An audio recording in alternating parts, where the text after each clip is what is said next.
Immigration is killing the West.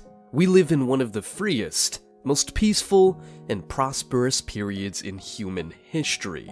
However, in recent years, Western societies have been disintegrating at an exponential rate. Terrorist attacks, violence, social instability, loss of national identity, and communalism are all phenomena that pose a critical threat to the survival of Western countries. Could it be that our altruistic ideals of solidarity, diversity, and individual freedom have ended up creating the scourge that is poised to exterminate us?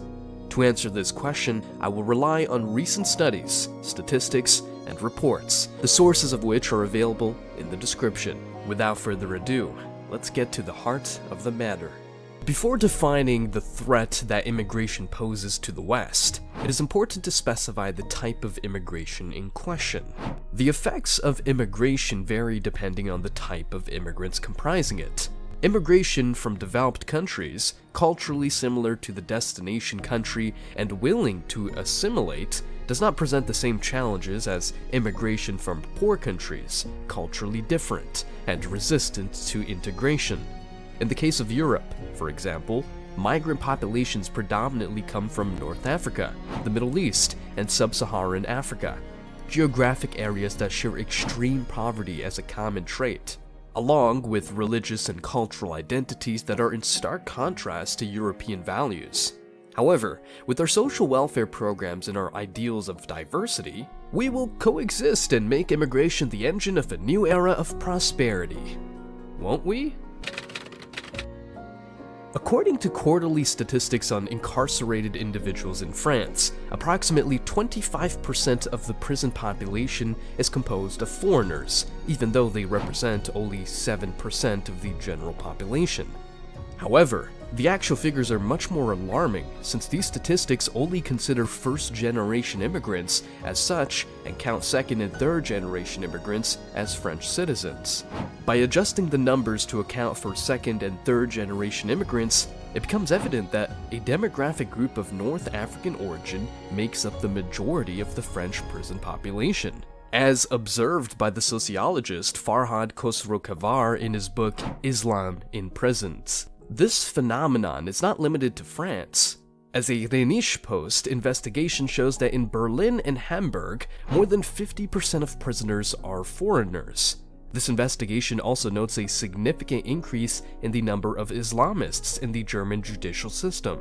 However, the situation reaches its climax in countries offering the most social benefits and the most egalitarian policies, namely the Nordic countries.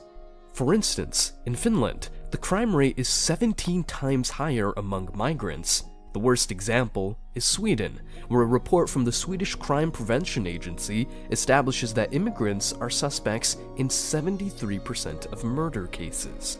Indeed, Sweden's openness to immigration has quadrupled the number of murders. Recently, Sweden had to call in its military to assist the police in combating gangs due to a sharp increase in shootings and bombings in the country. Here are the words of the Swedish Prime Minister on the subject. "I cannot emphasize enough how serious the situation is. Sweden has never seen anything like it before. No other country in Europe sees anything like it currently. It is political naivety and cluelessness that has brought us here. It is an irresponsible immigration policy and failed integration effort that has brought us here." Beyond the criminal dimension, unregulated immigration represents an immense economic burden on host countries. According to OECD estimates, social benefits for immigrants amount to over 20.7 billion euros per year in France. It is also interesting to note that first-generation foreigners are more likely to rely on social assistance than natives, especially Africans, at nearly 4 times the rate. The same applies to family allowances, as foreign women give birth to more children than native women. Across the Rhine, German social benefits amount to approximately 21 billion euros, with an additional 13 billion spent on language courses and other integration measures for migrants, according to the Ministry of Finance. The estimated cost of processing, registration, and accommodations for refugees is 5.2 billion euros. Nordic countries, such as Sweden, are not spared either, with immigration-related costs like housing and vocational training totaling around 56 billion Swedish crowns, equivalent to 6.1 billion euros per year. Irrespective of the economic and criminal consequences of lax immigration policies, the most significant question remains that of the identity and culture of host countries. As we have already observed, the birth rate of immigrants is significantly higher than that of native Westerners. Consequently, the affected peoples inevitably become a minority in their own countries. This phenomenon is commonly referred to as the Great Replacement, and despite efforts by the media to portray it as a conspiracy theory, it is merely a mathematical reality. If two native couples each have 2 children, and one immigrant couple has 4, the distribution between immigrants and natives in the next generation will be 4-4, or 50-50. In the following generation, there will still be 4 natives, but this time 8 immigrant descendants. After just 4 generations, we end up with 4 natives against 16 immigrant descendants, resulting in a native to immigrant descendant ratio of 20-80. The natives have indeed become a minority. So, how can Western countries preserve their cultures and identities when they are numerically outnumbered by people with religions, cultures, and diametrically opposed values? For reference, according to the IFOP poll, 57% of young French Muslims consider Sharia law more important than French laws. Needless to remind you of the origin of the majority of Europe's migrants and their religious affiliation. If most of the peoples destined to replace today's Westerners refuse to assimilate or adapt to their way of life, is it really a conspiracy theory to say that Western cultures are destined to disappear? What about the social system of the countries concerned? In the vast majority of countries, social benefits operate as follows. A majority of taxpayers pay taxes and other dues so that a minority in precarious situations can benefit from assistance to improve their quality of life and facilitate their transition to a more stable situation. It is a pyramidal model where the majority contributes to help the needy minority at the top of the pyramid.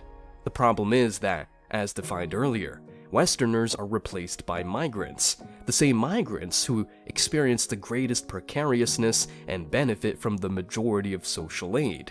Consequently, we find ourselves in an inverted pyramid system, with a majority of aid recipients and a minority of taxpayers. Such a situation is simply untenable and can only lead to the abolition of social aid policies. This situation is quite ironic, as it is usually the most attractive aspect for migrants. It appears that Western, especially European, immigration policies are fundamentally flawed. So, what would be the solution to this puzzle? To answer this question, we need to return to the first premise of this video. Not all immigrants are alike. Immigration has existed in the West for a long time and has historically shown positive results, provided that certain criteria are met. The solution, therefore, would be to restructure immigration policies to accept only individuals who are fully committed to assimilating into the host country's way of life. The value that seems to be the most problematic for migrants is secularism, so particular attention should be given to it. In conclusion, I hope this video has helped you better understand the current situation in the West. All sources are available in the description. Please feel free to leave a comment if you have learned something. Goodbye.